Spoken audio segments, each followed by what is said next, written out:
My name is Becca Wolfson. I'm the executive director of the Boston Cyclists Union. We're a nonprofit whose mission is for people throughout the Boston region to be safe and comfortable riding a bike as transportation.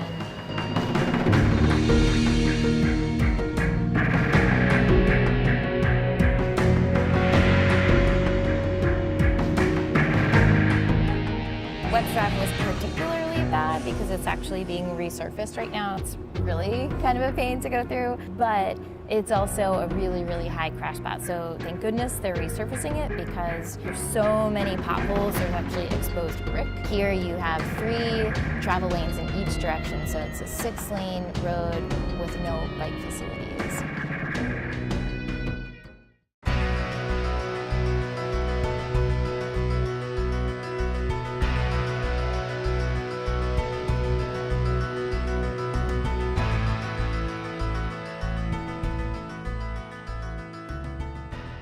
One of the things that we, the Cyclists Union, did early on was get involved with helping the Boston police code their bike crash data. After that analysis, we're able to prove with data that Commonwealth Ave over by BU was one of the worst corridors for dooring crashes.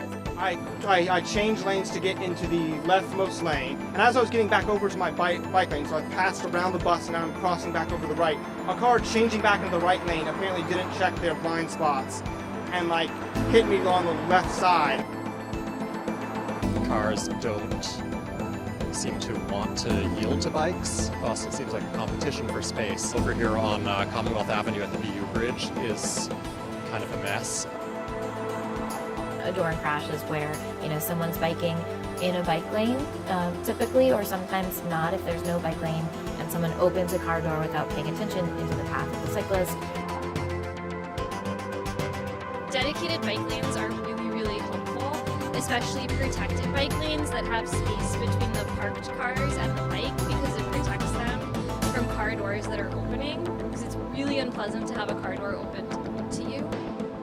In the Fort Point area, Seaport area, Massport has jurisdiction of some roads. There was a stretch of Northern Avenue that was recently had some utility work done, and they had to decide what to do with the roadway. And generally, we look to the entities to improve conditions. And not only did Massport not improve conditions, they actually made them worse. They took away the bike lane and they widened those 2 travel lanes to make them extra wide, and they added in sharrows. In the Go Boston 2030 action plan, they actually identified this stretch of Seaport Boulevard. We actually had some residents and advocates reach out to us and say, hey, what's going on here? This is what I'm seeing, who's in charge of this? And so we then reached out to the city and said, did you do this? Because we're really mad. Consider this or disregarded it when they restriped it. Tomorrow I'm going to go to the Massport board meeting. They have a monthly board meeting. There's a 5-minute public comment period. So we're going to show up and, try to demand that they change it back. Last week or so, during these recent earnings announcements, the airlines in the last 10 years made up for all the money, all the losses that they made previously. Profit and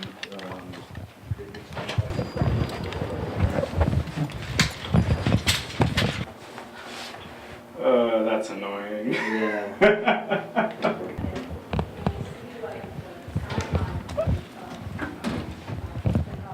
Their board meeting happens once a month.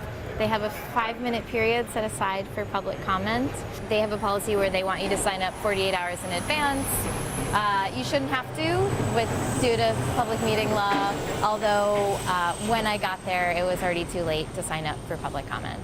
So wasn't able to speak. I did get a contact information for someone who I'm hoping I'll be able to follow up with and set up a meeting. She said that she was willing to set up a meeting in the next couple of weeks and put some political and public pressure through the media on Massport to do the right thing. Then, that's another great connection to have made.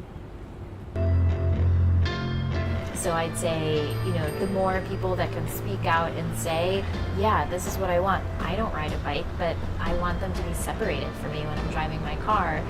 it'll help persuade our elected officials that this is something that's accepted, that we need, and that everybody wants.